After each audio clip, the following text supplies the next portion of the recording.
At 0-5, the X's need their ace back. That's the Musketeers draft headquarters. Head coach Jay Verity will join me in just a second. But first, we've got big news. We have breaking news as the X's have signed former Major League outfielder Derek Robinson. Check out this thermometer. We're just a tick above 0 degrees here, about 90 minutes before kickoff. And I also have something here I want to show everyone. This is a little thank you note. At 10-0, nobody has figured out how to beat the Sioux City Hornets this preseason, but that's nowhere near as puzzling as this question. How does their starting shooting guard keep scoring double figures with just one arm? He's been working on it since one fateful day when he was 10 years old growing up in Texas. We just used to climb trees and different things like that playing growing up, so I was in a tree at my house and I climbed too high and there was a line going through it and I didn't see it. And I grabbed it and it electrocuted me. And ever since, R.L. Whitaker has had to deal with the doubters. His own head coach was one of them. When Mo, the owner, had called me and we were talking about putting the roster together, and he told me R.L. was coming here, and he sent me film on him, and I thought, nah. This youth basketball coach and motivational speaker for others with disabilities turned his coach into a believer. He's the real deal. And it's something that happens in every road venue they play. I don't know how many times we went on the road and we played, and their fans were cheering for RL. Man, it's crazy. At first when I'm coming on the court, they got somebody with one arm, but then for the game over with, I have a few of their fans coming oh, I would love to see you play. It's big, it's humbling. He's humbling players on the court. He's a shooter. Who think they can just force him to his left. I don't know. I mean, when I'm playing, of course I hear people saying, oh, make him go left or he can't go. I don't know. I don't know. I guess it's a challenge. I mean, I ain't had no problems so far. He's able to put the ball on the floor and get around him. A player who almost didn't make the team is now a starter, having scored 24 points with 10 steals in the last 2 games. Whatever RL wants to do, he's going to do. When they start off, they playing way out for me, leave me open, but by the time I hit about 2 or 3 three-pointers, then they got to play up on me, so I do something different. So it'd be too late by then. Chris Neyenhouse, Siouxland Sports. At 6'6", Elk Point Jefferson starting center senior Connor Hensey is an imposing player on the basketball court. The team's leading rebounder gives Husky fans reasons to cheer. But he can't hear them because Connor has been deaf since he was 3 months old. I was really sick. I had meningitis. We were told that he could be, he would be deaf.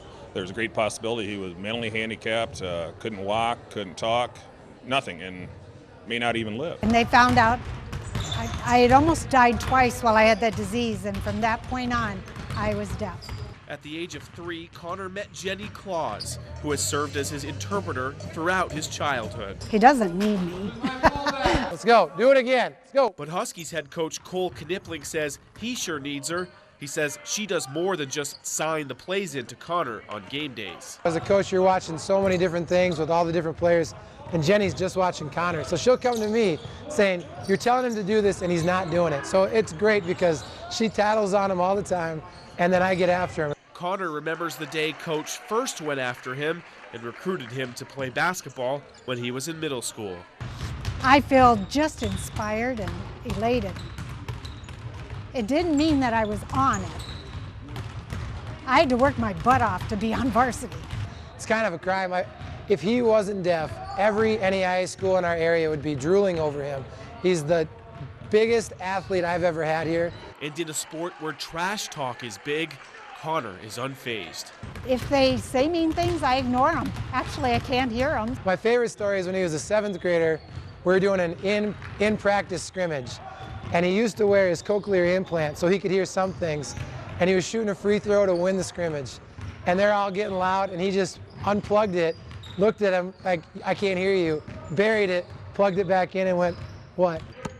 What's next for Connor is college. He'll be going to Gallaudet University in Washington, D.C. It's the only higher education institution where all programs and services are specifically designed to accommodate deaf and hard of hearing students. It's complete opposite of what he's used to, because there you need an interpreter if you're hearing. I want to be in an education career with a major in education and a minor in sports field management. and I'd like to play basketball for them for the next 4 years.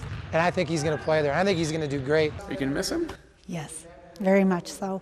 Wherever he goes, Connor will always have a cheering section right here in Siouxland, whether he can hear them or not. In Elk Point, Chris Neyenhouse, Siouxland News. When the Western Valley Conference tournament began 2 days ago, it featured 3 Class 1A teams ranked in the state's top 10.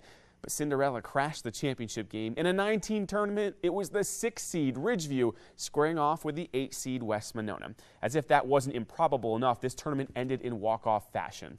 This game finishing up late last night. It'll be very exciting to see how these two teams fare in next week's regionals when they roll around. Bottom of the third, game scoreless. West Monona's Bella Shull with the grounder past the third baseline. That scores Sierra Gossage. Spartans up 1-0. Top of the fourth, Ridgeview's Harley Wagner hits a grounder down the third baseline. That's just fair. That scores Gracie Chance. Game tied at 1. Move to the bottom of the seventh, drama. West Monona down 2-1. Ariel Rotnick up with 2 runners on. And she gets all of that pitch over the left field wall. A 3-run walk-off home run. And West Monona defeats Ridgeview. Improbable, 4-2 to win the Western Valley Conference Championship. Wow. So with seconds to play, we're tied at 65. Shipley lodges the inbounds to Blake. Game winner as time expired, and Briarcliff meets Dakota Wesleyan 67-65. High school baseball now. Lawton Bronson and Alta Aurelia. Check out the Captain America gear worn by all-conference catcher Jordan Wendell. I'm told he wears it every day, but particularly appropriate on Memorial Day.